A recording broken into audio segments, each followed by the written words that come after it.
Lions TV. We are sponsored by Regal Elevators and Lifts Consultants Limited, a company that is owned and operated by a Millwall fan, just like every single one of the sponsors you can see on the screen right now. If you are going to do a bit of business in 2024, then please keep it in the Millwall family by checking out all of our sponsors' website links in the description below. This is your preview show, looking ahead to tomorrow night's long and difficult away trip to face Blackburn Rovers at Ewood Park.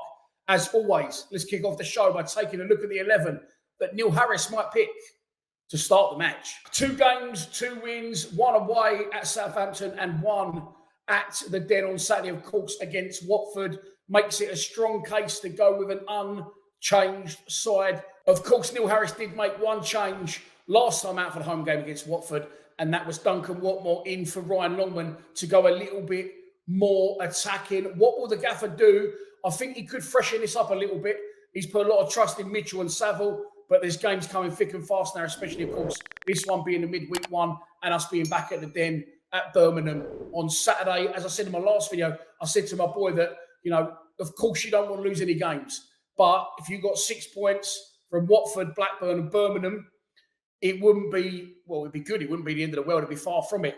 We definitely take those 6 points. So I'm not saying Neil Harris will rest players and try to lose the game, but I do feel he needs to utilise the squad as best as he can tomorrow night at Ewood Park. He's only got an option for 1 striker. I did want to do a video on our strikers today.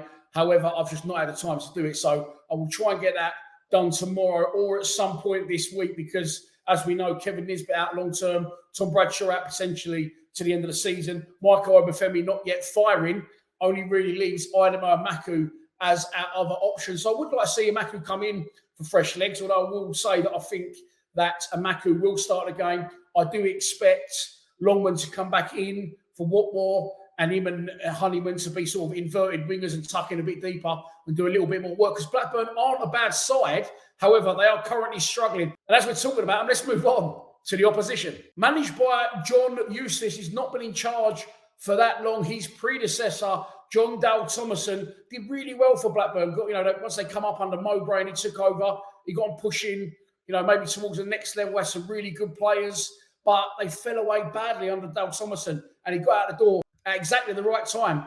He's left them in a little bit of shit and they are currently struggling. They have not won in their last 5 league games, drawing twice and losing 3. Last time out was against Swansea. That was 2-1 at the Liberty Stadium on Saturday. They was behind by 2 goals quite early in the game, and I do feel that that could have been due to their FA Cup exploits, where they was knocked out after extra time and penalties by Newcastle. They looked like a really, really good side on the night, and they was unlucky not to win that game. They currently sit 1 place above us in the table, 17th. They've played the same amount of games. They've got the same amount of points and the same goal difference as us. They are above us on goals scored. They have scored 15 more goals than us this season. However, of course, you do the math. They've conceded 15 more than we have. So they currently sit above us. A big reason for, well, big reason and more for those 15 goals is the one to watch. It's my mate, although we won't be mates for 90 minutes tomorrow night. Sammy Smodish has scored 19 goals in the Championship this season. He's an unbelievable player, and I don't know how someone didn't buy him in January, which is definitely a shame for us tomorrow night. I said this for the home game at the Den. If we can keep him quiet, we're definitely in with a shot. Let's move on to a prediction. And so, this is your pre-match prediction, and here we go.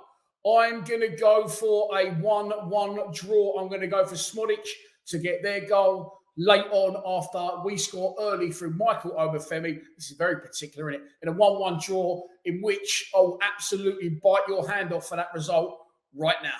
And so that's it all for this preview show. I hope that you have enjoyed it. Unfortunately, I won't be travelling to Ewood Park tomorrow night. I've got lots of stuff turning up here tomorrow. Deliveries between 7 a.m. and 7 p.m. And then I have a hospital appointment on Wednesday morning. That's why I've got the deliveries in on the Tuesday, hospital Wednesday, and hopefully 3 points at Ewood Park in between. But if you think you know what the score's going to be, don't be shy to have a stab at that in the comments below. And I will be live streaming. I don't think I'm going to be streaming from in here. I'll probably be streaming from in there tomorrow night. Not properly rigged up in here yet. And as you know, I've already apologised for yesterday, is a little bit echoey. So if you're not going to Millwall Park, you're not going to watch it on the red button or on Millwall TV. You can follow me for 90 minutes and more as I call you home from around 7:30 for a 7:45 kickoff. Please subscribe to Lions TV. Come on, you Lions.